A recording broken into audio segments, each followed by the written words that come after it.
several weeks, fears of nuclear radiation caused by the earthquake in Japan have convinced many Chinese that the crisis would soon sweep across the country, and a salt rush ensued. The reason, nuclear disasters, like the one in Japan, can release radioactive iodine into the air and food supply. To prevent exposure, the U.S. Centers for Disease Control and Prevention says potassium iodide tablets are prescribed to block the radioactive iodine from entering human thyroids. As a result, iodine-related drugs in pharmacies across the city of Nanjing have been in high demand, and bags of salt at grocery stores have been flying off the shelf. So many people have asked about salt. People have been going crazy. It's usually enough if we have 5 to 10 bags of salt stored at home, but now people are buying boxes to store at home. I heard that there will be no salt. I was scared, so I hurried out to buy some. I don't know if it has anything to do with the tsunami. The Chinese government quickly began to work overtime, letting people know that the country would not run out of salt and that the salt being sold was not contaminated. It also increased the salt supply available to the public to ease concerns. But rumors of radiation continued, and many people weren't convinced that all radiation worries were taken care of. That's why Xu Changlin, a food inspector, began doing his own radiation research. I started this so my friends and myself could get a relatively objective and scientific understanding of the real situation, so not fall blindly into a panic. I began using tools to detect radiation, and since I have my own microblog, I take pictures and upload them on the web. This way, all my friends can see it. I don't have to tell them one by one. Xu Changlin is still releasing his research on his microblog every day.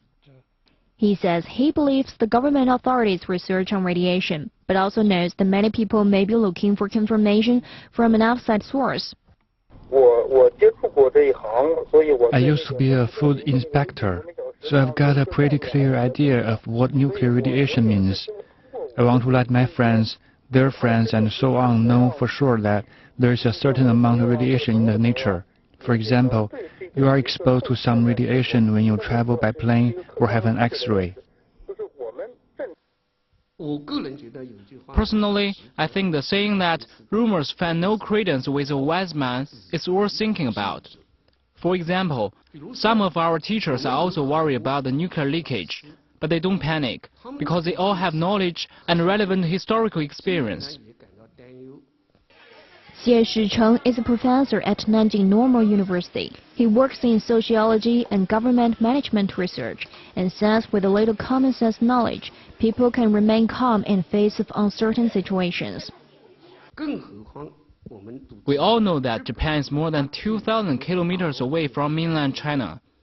After a series of delusion by the air and the ocean, because of the long distance, the nuclear leakage will do little harm to Chinese people. I think such knowledge can help us establish a real confidence in the country. Since the 8.9 magnitude earthquake and tsunami happened in Japan on March the 11th, China's State Environmental Protection Department has been issuing its latest research to the public on a daily basis and has continually said that the radiation level in China has not been affected by the Japanese nuclear accident. But not everyone believes the government is releasing the most accurate information. It has been announced that a trace amount of radioactive iodine has been detected in mainland China, but it has basically no influence on our current environment. My most recent data also shows the same thing. So my advice to people in general is to live your lives normally. Set your minds at peace and don't let this matter put too much stress on you. As you can see, what he detected and the results he announced to the people is basically, or rather highly, consistent with the government's information. It further confirms the government's correct and its responsibility for the people on this matter. To a certain extent, it also helps disperse some people's doubt towards the information the government is releasing. To further reduce worry, a national network for monitoring radiation has been officially launched. Across the country, 36 automatic monitoring stations work non-stop each day to transmit the radiation values in the air.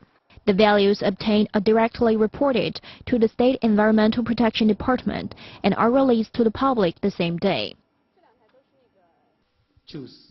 The panic as a result of the crisis is understandable.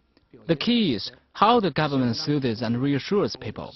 The panic, in fact, is caused by lack of knowledge and by misleading publicity. Professor Xie says one way the government can do that is by being transparent and offering in-depth explanations to people so they clearly understand what the current situation is. But right now, many people don't trust what the government in China has to say. That's why Professor Xie believes the radiation scare is a chance for the government to gain trust of the masses.